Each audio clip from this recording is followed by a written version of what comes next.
Le canzoni che fra poco ascolteremo sono legate a alcune leggende. Una di questa raccontata da Giovanni Boccaccio nel quinto libro del Decamerone. Ispirò al grande e a Mario la lirica Amore antica. In questa leggenda si narra di un giovane procedano che ogni notte si portava a nuoto da Procida a Ischia per salutare la fanciulla che amava. Ma il racconto più noto è quello della bella sirena che di notte si portava sulla spiaggia e con il suo canto attirava i pescatori con 1000 promesse di felicità. A Sirena di Salvatore Di Giacomo e Vincenzo Valente ci viene proposta da Flavio Fierro.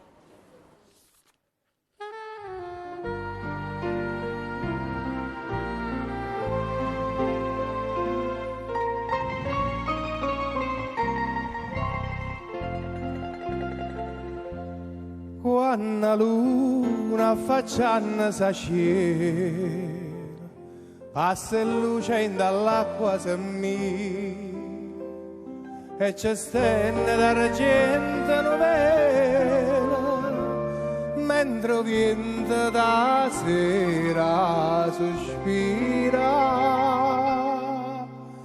Quando io sento l'aria grossa, come voce da terra lontana,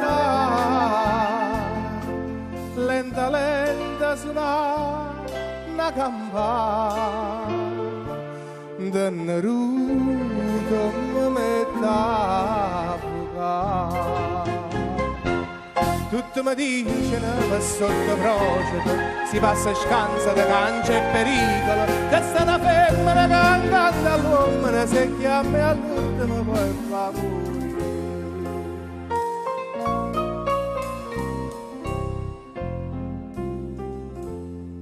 Voca voca serena mi aspetta, mi fa segno e cantando mi dice: pescatore, può cagnare sta barchetta, un'oregna e una vita felice.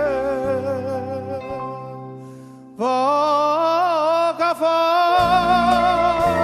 sta voce conosce, chi mi chiama si chiama Isabella, procedana si infame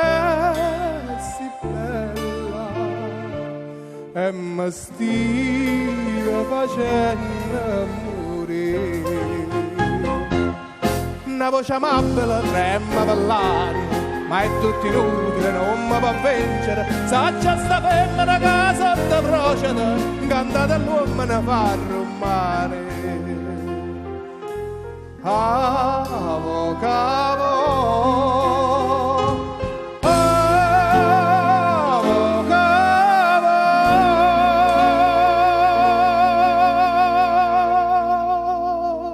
una santa d'anina mi protegge e mi scansa per vivere. Santa Lucia, Santa Lucia.